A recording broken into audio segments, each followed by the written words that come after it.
बिस्मिल्लाहिर्रहमानिर्रहीम, अस्सलामुअलैकुम। सच डिजिटल के साथ मैं हूँ शाम फुरकान चौधरी। इंतखाबात ताखिर केस की समाअत इस टाइम सुप्रीम कोर्ट में जारी है। PTI की जानिब से फैसल चौधरी, फवाद चौधरी और शाह महमूद कुरैशी और दीगर जो PTI के रहनुमा हैं वो कमरा अदालत में मौजूद हैं, जबकि नून लीग की जानिब से ख्वाजा साद रफ़ीक और दीगर नून लीग के रहनुमा जो है कमरा अदालत में मौजूद हैं। नाज़रीन, 14 मई जो इलेक्शन की डेट थी उसको तकरीबन 8 दिन बाकी रह चुके हैं। अब देखना यह है कि क्या इन 8 दिन में इलेक्शन हो पाएंगे, क्या इलेक्शन की जो डेट दी हुई है उस डेट पर इलेक्शन होंगे या नहीं। जानते हैं यहाँ पर मौजूद सीनियर वकला से और PTI रहनुमा से उनका क्या राय है, वो इस पर क्या राय रखते हैं। आज समाअत हुई है, क्या देख रहे हैं, क्या फाइनल हुआ किस चीज़ के मतलब, क्या चीज़ जस्टिस साहब की क्या रिमार्क्स थे। ये केस तो ख़त्म हो गया। अब जाहिर है कि डेट के ऊपर इतफाक़ नहीं हो सका, तो अब देखते हैं कि इम्प्लीमेंटेशन वाला केस है वो कब लगता है। सर क्या वैसे पीछे 8 दिन हैं तो मुझे तो नहीं लग रहा इलेक्शंस होंगे, आप क्या समझते हैं वैसे। ये तो अब सुप्रीम कोर्ट पे डिपेंड करता है, अगर सोमवार को वो केस लगाते हैं उसमें कैसे आगे चलता है। तो कंटेम्प्ट ऑफ कोर्ट क्या प्रोसीजर हो गए, क्या समझते हैं आप। मंडे को पहले केस लगने देना, फिर देखते हैं क्या बनता 8 दिन रह चुके हैं, 14 मई को इलेक्शन की तारीख दी गई थी। क्या कंटेम्प्ट ऑफ कोर्ट की तरफ आपको उसकी जो लटकती तलवार है वो दिखाई दे रही है। फर्स्ट ऑफ ऑल तो इशू ये है कि क्या ये जो असेंबली टूटने के बाद 90 डेज़ गुजर गए हैं या नहीं हुए हैं। 90 डेज़ तो बहुत पहले के गुजर गए हैं। दूसरा ये कि constitution is a living document, ये मैन मेड डॉक्यूमेंट है, ये कोई कुरान नौजुबिल्ला ये सहीफ़ा नहीं है कि इसकी एक बात नहीं हो तो नहीं हो सकती। दूसरा ये कि ऑनरेबल सुप्रीम कोर्ट और जो सीनियर वकला पेश हो रहे हैं उसमें एक है डॉक्ट्राइन ऑफ कासिस ओमिसस, ये बहुत रेलिवेंट है। इस वक्त कोई भी इस चीज़ को नहीं देख रहा कि अगर कॉन्स्टिट्यूशन में कोई चीज़ वाज़ेह तौर पर ना हो तो उसको डॉक्ट्राइन ऑफ कासिस ओमिसस के साथ देखा जा सकता है। अब वैसे देखा जाए तो 90 डेज तो ऑलरेडी गुजर चुके हैं।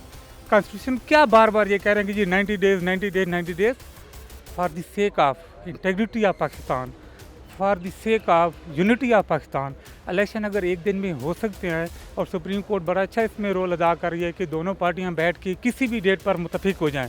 नून लीग ने ये मुतालबा किया है कि चीफ जस्टिस साहब को पार्लियामान में लाया जाए, ये मुतालबा नून लीग का है, इसको किस तरह देख रहे हैं आप। देखेंगे ये चीज़ें तो कोई ऐसी रीज़नेबल नहीं है, इसमें ना तो गवर्नमेंट को ना सुप्रीम कोर्ट को, दोनों को इसमें देखना चाहिए। इंटरनेशनल लेवल पर जो हमारा इशू बन रहा है, हम बड़ी बुरी तरह हमारी साख जो है ना गुडविल इस मुल्क की मुतासर हो रही है।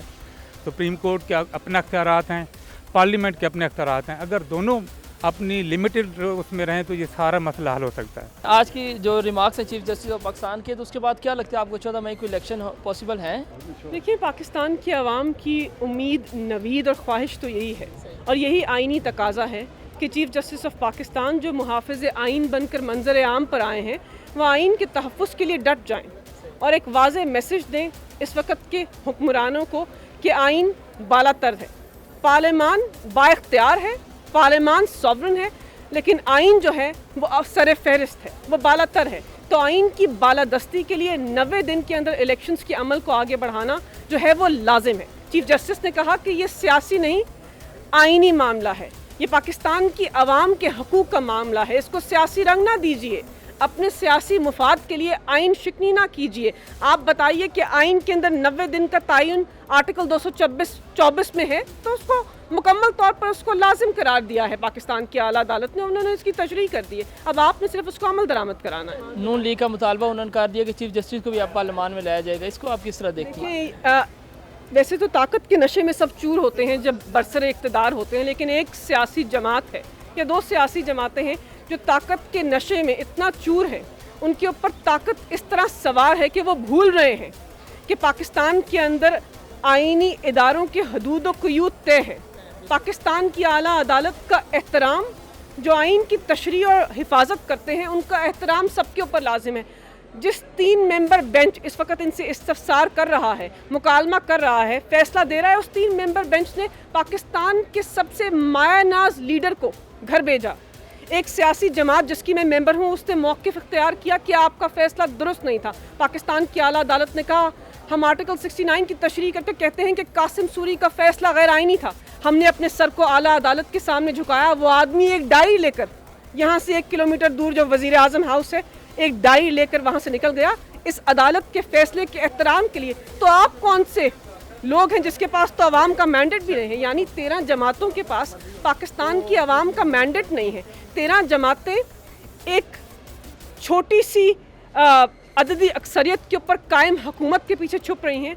13 जमातें जिसे पाकिस्तान की अवाम बरसर इक़्तिदार नहीं देखना चाहते, वो पाकिस्तान की आला अदालत को कहते हैं कि आपका तहरीरनामा नहीं मानते। पाकिस्तान की आला अदालत को पाकिस्तान की अवाम के लिए और इस मुल्क के जमहूरी निज़ाम के लिए अपनी रिट को कायम करना चाहिए।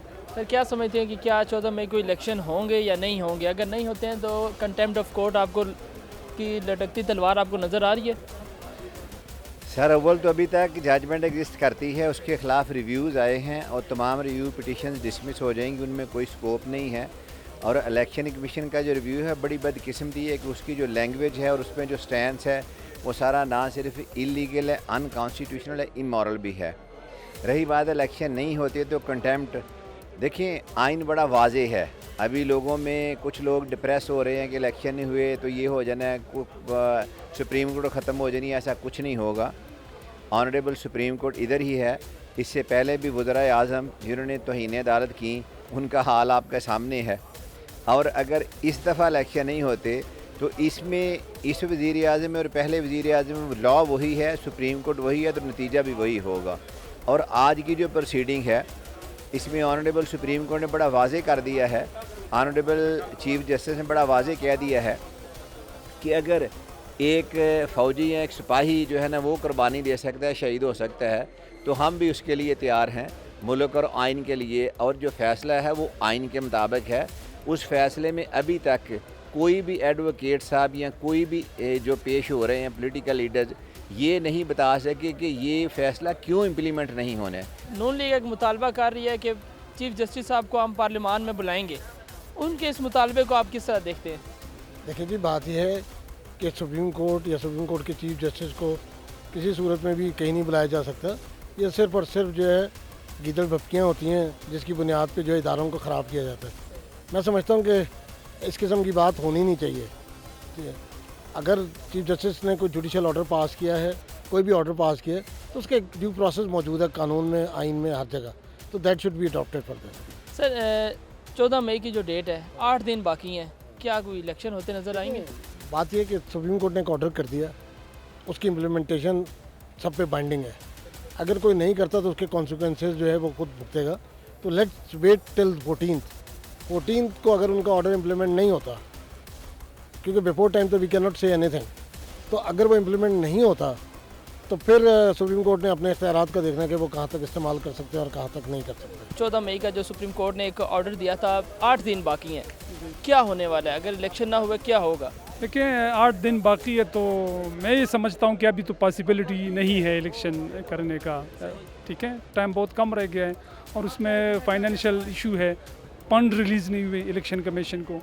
दूसरा ये कि जो सिक्योरिटी फोर्सेस हैं जो इलेक्शन के लिए दरकार होते हैं वो भी अवेलेबल नहीं है और इलेक्शन कमीशन ने ऑलरेडी इनकार कर दिया है। तो इलेक्शन की तो बिल्कुल पॉसिबिलिटी नहीं है। और आगे क्या होने जा रहा है ये एक ऐसा क्वेश्चन है कि क्रूशल क्वेश्चन है। हालात मेरे ख्याल में सही नहीं है और सीरियस कॉन्सिक्वेंसेस हो गए अगर इलेक्शन ना हो। तो लीगली मैं तो ये देखता हूँ कि 90 डेज़ में इलेक्शन ये काम था जो इलेक्शन कमीशन ऑफ पाकिस्तान है इसका कि ये इलेक्शन करवा देते, लेकिन नहीं हुआ। 90 डेज़ का टाइम एक्सपायर हुआ। फिर सुप्रीम कोर्ट ने जो ग्रेस पीरियड दिया टाइम वो भी एक्सपायर हो चुका है। ठीक है, होने वाला है 14 मई को, तो ये पीरियड भी एक्सपायर हो जाएगा। तो सर इलेक्शन कमीशन ने ये कहा है कि सुप्रीम कोर्ट को इख्तियार नहीं है तारीख देने का। इलेक्शन कमीशन तो फिर हमें दोबारा ही 22 फरवरी वाले फैसले पे ले 0 पॉइंट पे लाके खड़ा करने वाला है। अगर 14 मई इलेक्शन ना हुए क्या नताइज होंगे? देखिए तारीख देने का या न देने का इख्तियार तो आइन के पास था, 90 डेज़ का है। वो तो इलेक्शन कमीशन ने नहीं माना, इसके ऊपर अमल नहीं किया, वफाकी हुकूमत ने इसके ऊपर अमल नहीं किया। इसके बाद इंटरप्रिटेशन, आइन के जो इंटरप्रिटेशन है ये इख्तियार सुप्रीम कोर्ट के पास है। सुप्रीम कोर्ट का ये काम है कि जो आपके आइन में या कानून में जो दफात होते हैं इसके इंटरप्रिटेशन सुप्रीम कोर्ट के पास है कि वो कर देती है। इसलिए लोग सुप्रीम कोर्ट में आ जाते हैं और अगर परस कर इस तरह की सूरत हाल है तो सुप्रीम कोर्ट ने टाइम दिया था। अभी बार बार सुप्रीम कोर्ट ने मज़ीद ये जो मुज़ाकरात है इसके लिए भी टाइम दिया, तो सुप्रीम कोर्ट ने तो टाइम दिया है और मैं समझता हूँ कि इसके बाद कंटेम्प्ट ऑफ कोर्ट की कार्रवाई होगी।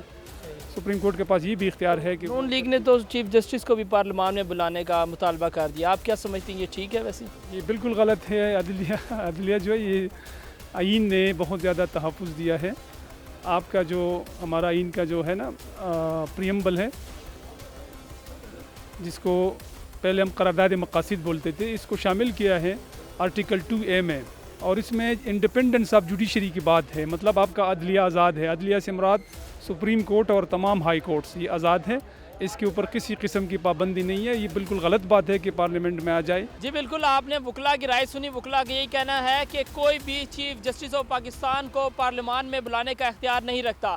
इनका यही कहना था कि 14 तारीख जो इलेक्शन की 14 जो मई की डेट दी हुई है, उस डेट तक इंतज़ार करें। इंशाल्लाह सुप्रीम कोर्ट का जो ऑर्डर है, सुप्रीम कोर्ट उसको उस पर अमल दरामद कराना जानती है। इंशाल्लाह फिर मिलेंगे किसी नए टॉपिक के साथ, किसी नई शख्सियत के साथ। तब तक के लिए अपने मेज़बान को दीजिए इजाज़त। अल्लाह हाफ़िज़।